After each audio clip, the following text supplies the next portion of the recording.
So now let's start with the first topic called the electric current.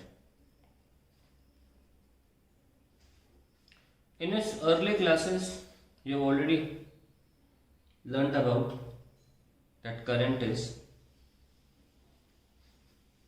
the rate of flow of electrons. Okay, so it is defined as Q by T.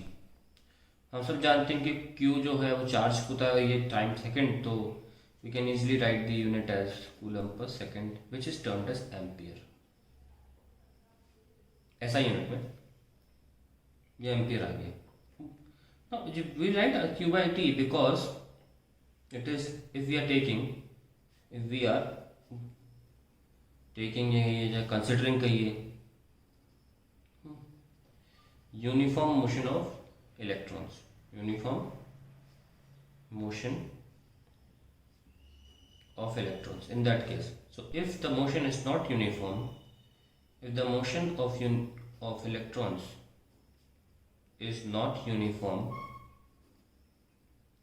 then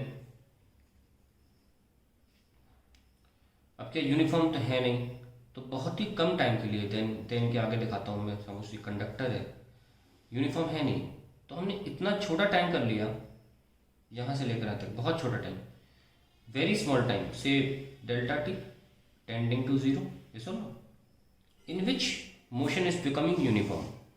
ऐसा करते हैं ना, differentiation concept यही तो है कि आप इतना छोटा टाइम ले लीजिए जिसमें चार्ज को अपनी वेलोसिटी बदलने का मौका ही ना मिले. सो इसलिए in case of non uniform we write it like this, I is equals to limit delta t tends to 0 delta q by delta t. And we all know that this has a meaning known as dq by dt.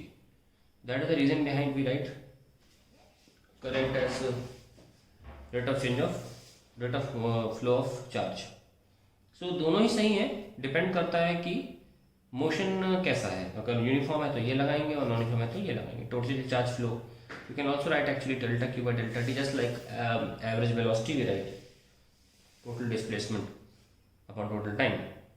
Similarly now जैसे हम instantaneous बोलते हैं, तो ये current जो है किसी भी वक्त का करंट है, ये नहीं कह सकते ओवरऑल, लेकिन when we integrate and we get it like that. So I is equals to d q by d t, that is the expression for the non uniform flow of charge. Now let's talk about direction of current.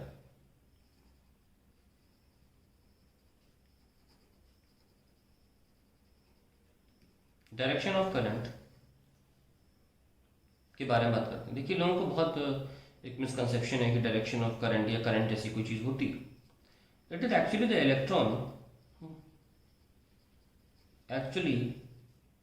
Electron which moves under basic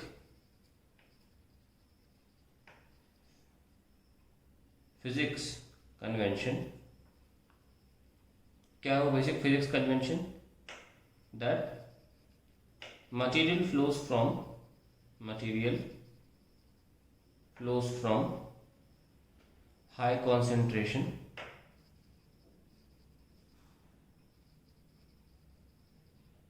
to low concentration. तो इसी basis पर electron भी move कर रहे थे. अब electron का जहां हाई कॉन्सेंट्रेशन होगा, जिसकी रीजन है यहाँ पे, यहाँ बहुत सारे इलेक्ट्रॉन है, और यहाँ मान लीजिए यहाँ कम है, मान लीजिए यहाँ तादाद कम है, चलिए तो ये हो जाएगा लो पोटेंशियल, क्योंकि हम एक्चुअली कॉन्सेंट्रेशन के बेसिस पे कह रहे हैं, तो हम यहाँ प्लस नहीं दिखा रहे हैं. तो ऑब्वियसली यहाँ जितने इलेक्ट्रॉन्स की कमी है, डेफिशिएंसी, उतना प्लस आ जाएगा यहाँ पे. बहुत ऑब्वियस बात है, ये सबको पता है. हाई पोटेंशियल, ध्यान सुनने में क्या कह रहा हूँ, अगर यहाँ जितने इलेक्ट्रॉन्स की कमी है यहाँ की अपेक्षा, तो उतना यहाँ प्लस साइन है. तो इट्स लाइक ऑस्मोसिस या डिफ्यूजन जो आप बोलना चाहें बायो में जो होता है, सब में 10वीं क्लास तक पढ़ा ही था. Everything works like that. ज़्यादा electron ultimately material particle electron है. अब वो ये नहीं देखते कि लो पोटेंशियल से हाई पोटेंशियल जाना है, वो हमने बना दिया है. वही देखते हैं कि हम यहाँ ज़्यादा हैं, यहाँ कम है, ग्रेडेशन यहाँ होना चाहिए, यहाँ पे हमें जाना चाहिए, तो जाते हैं.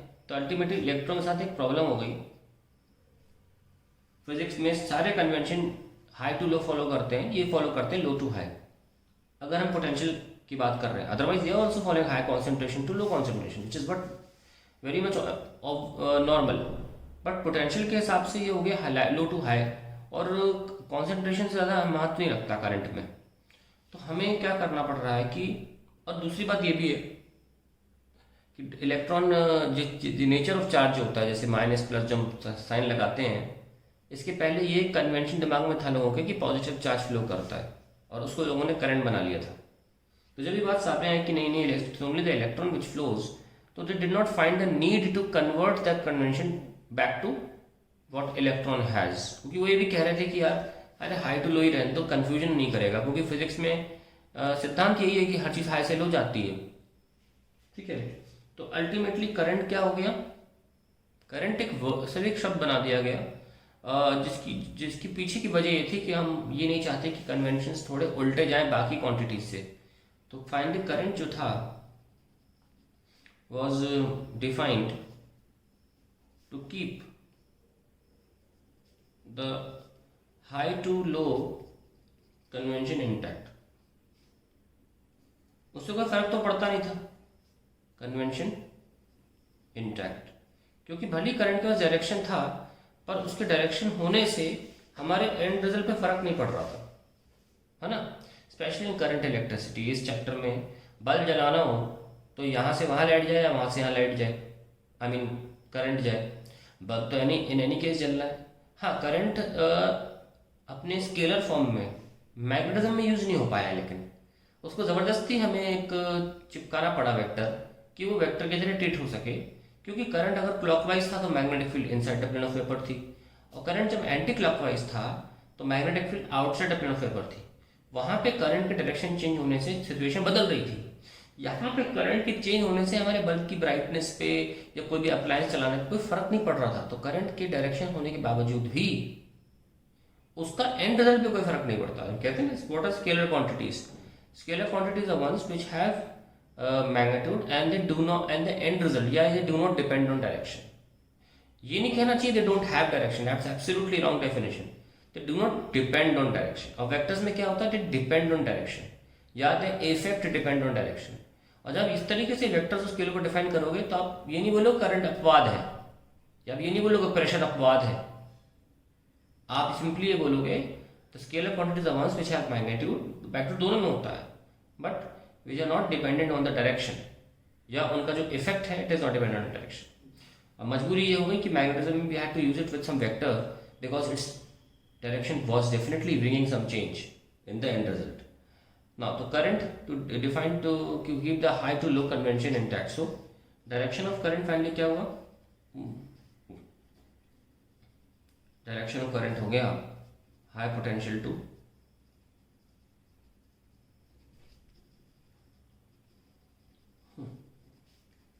low potential.